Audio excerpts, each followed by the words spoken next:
हम मनुष्य असाधारण प्राणी हैं, बुद्धिमत्ता से भरे हुए, रचनात्मकता से भरपूर, लेकिन हम प्रकृति से गहराई से जुड़े हुए हैं। हम प्राइमेट हैं, मतलब बंदर, वानर और लेमूर हमारे रिश्तेदार हैं। हमारा विकास प्रकृति के चयन का नतीजा है। प्राइमेट परिवार में अपनी जगह समझना खुद को समझने जैसा है। हम अपने इन चचेरे भाइयों के साथ कुछ खासियतें शेयर करते हैं। हमारा वंश अफ्रीका के जंगलों में अन्य प्राइमेट्स से अलग होना शुरू हुआ। हमारे सबसे पहले प्राइमेट पूर्वज छोटे थे, पेड़ों पर रहते थे और शिकारियों से बचने के लिए अपनी फुर्ती और तेज इंद्रियों पर निर्भर थे। लाखों सालों में अलग अलग प्राइमेट समूह विकसित हुए। कुछ, जैसे अमेरिका के बंदर, ने पूंछ को पकड़ने वाला बना लिया। अन्य, जैसे वानर, ने अपनी पूंछ खो दी, लेकिन उनके कंधे और बाहें मजबूत हो गए। ये बुद्धिमान प्राणी बड़े दिमाग वाले और समझदार थे। उनके बीच मजबूत सामाजिक बंधन थे। वे तरह तरह की आवाजें और इशारे करते थे।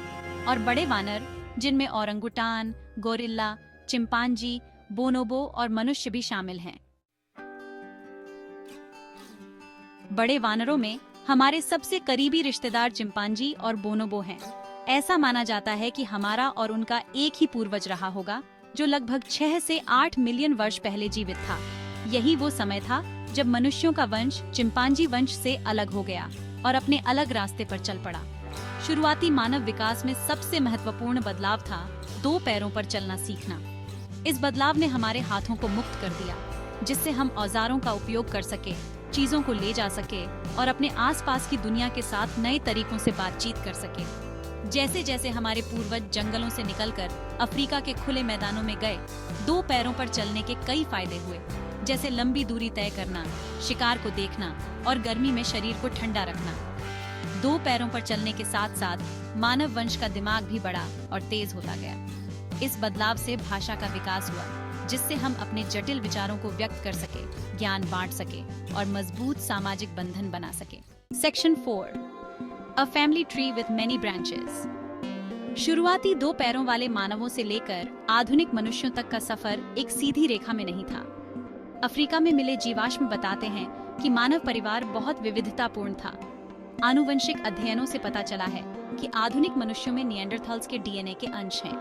हमारे पूर्वजों ने हजारों साल पहले यूरोप और एशिया में उनके साथ संबंध बनाए थे। ये खोजें मानव विकास की जटिलता को उजागर करती हैं। Section 5, unlocking the secrets of the past. मानव विकास का अध्ययन एक बहुआयामी प्रयास है, जिसमें जीवाश्म विज्ञान, पुरातत्व, आनुवंशिकी, नृविज्ञान और अन्य क्षेत्रों से जानकारी लेकर हमारे मूल की कहानी को समझने की कोशिश की जाती है। जीवाश्म विज्ञानी ध्यान से खुदाई करते हैं और जीवाश्मों का विश्लेषण करते हैं, जिससे उन्हें हमारे पूर्वजों के शरीर, भोजन और व्यवहार के बारे में पता चलता है। पुरातत्वविद प्राचीन उपकरण, आश्रय और अन्य कलाकृतियां खोजते हैं, जो हमें अतीत के मानव समाजों के बारे में जानकारी देती हैं। आनुवंशिकीविद आधुनिक मनुष्यों के डीएनए की तुलना प्राचीन मानवों और अन्य प्राइमेट्स के डीएनए से करते हैं, जिससे उन्हें विभिन्न आबादी के बीच आनुवंशिक संबंधों का पता चलता है। इन सभी सबूतों को मिलाकर वैज्ञानिक मानव विकास की एक विस्तृत तस्वीर पेश करते हैं, जो हमें बताती है कि आनुवंशिक, पर्यावरणीय और सांस्कृतिक कारकों ने हमारी प्रजातियों को कैसे आकार दिया। नई खोजें लगातार हो रही हैं, जो हमारी पिछली धारणाओं को चुनौती देती हैं और हमारी समझ को और बढ़ाती हैं। Section 6, the enduring journey of humanity. मानव विकास की कहानी अनुकूलन, नवाचार और लचीलापन की शक्ति का प्रमाण है। अपने साधारण प्राइमेट मूल से हमारी प्रजाति ने असाधारण चीजें हासिल की हैं और अपने आसपास की दुनिया को गहराई से प्रभावित किया है। हमने जटिल भाषाएं विकसित की हैं, विशाल शहर बसाए हैं, कला के अद्भुत नमूने बनाए हैं और अपने ग्रह और उससे परे की दुनिया का अन्वेषण किया है।